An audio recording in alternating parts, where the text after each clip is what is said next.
আসসালামু আলাইকুম। বিসমিল্লাহির রহমানির রহিম। জান্নাতের গুপ্তধন।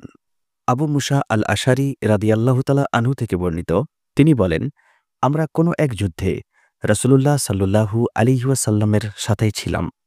আমরা যখন ফিরে আসলাম এবং মদিনার উপকণ্ঠে উপস্থিত হলাম, তখন কিছু লোক উচ্চস্বরে তাকবীর বললেন।